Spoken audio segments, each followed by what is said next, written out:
Thank you very much. I've been called a lot of things, but I've never been called a Maverick icon before.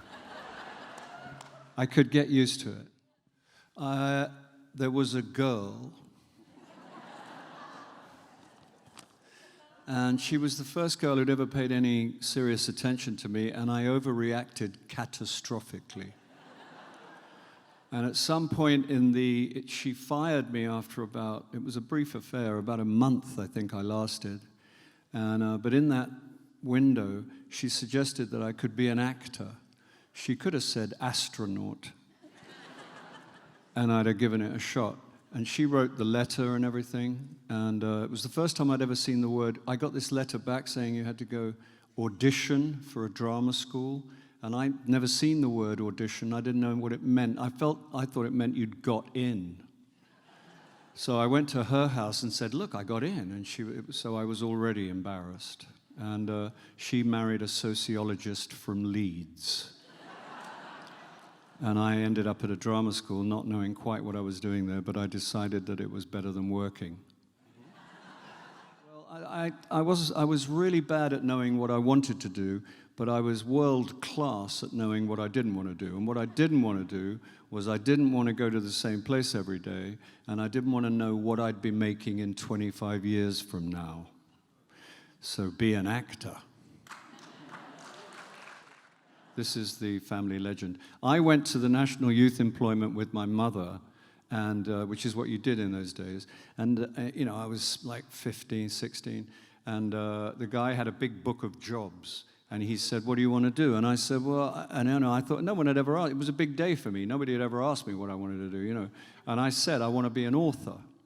And my mother put her foot on mine under the desk, and she pressed down really hard. And I said, I was like, what? And the guy said, it was really cool. The guy said, well, we don't have any author jobs here. And I said, well, I didn't expect you, but I figured I'd better tell you because that's my intention. And he said, well, let's have a look in here and see if there's any jobs that might put you on the path to, he was very cool about it.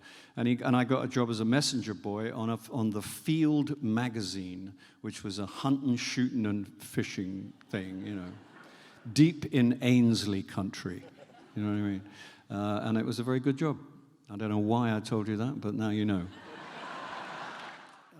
They weren't going to cast me in Love, actually. They have a thing whereby they ask you to do a favor to the director and the casting person, which is that you go along and you do a read-through with a bunch of actors of any script so they can hear the script out loud. But the deal is you haven't got the job, and you will never get the job. And it's a favor, And I went to do the thing, and I got a couple of laughs, and I got the gig. And it kind of changed the way I go to work. The great thing about it was, apart from many great things about it, was that I never had to audition ever again in my life. I did a screen test in a disused, what do you call it in America? Inland Revenue, we call it. What do you call it? IRS. In a disused IRS office in Pinner, and I had to put on very tight velvet loon pants, flared, with 4-inch fake crocodile platform shoes, and a top which did not meet my trousers, and I was 46. And I had to karaoke.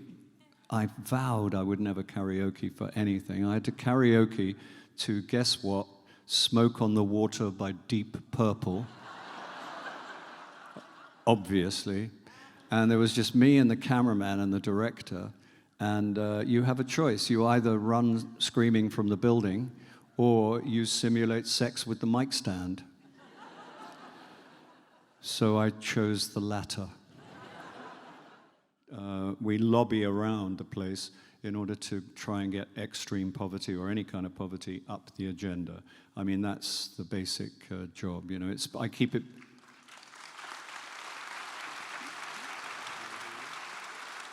I keep it pretty simple in my mind. There are people, in serious trouble, and there are thousands of children dying every year, and it's absolutely preventable. And anybody tells you different, call a cab. Cross them out of your address book, because there's no attractive reason for that piece of misinformation. And we can prevent, we can make poverty history if enough people are engaged.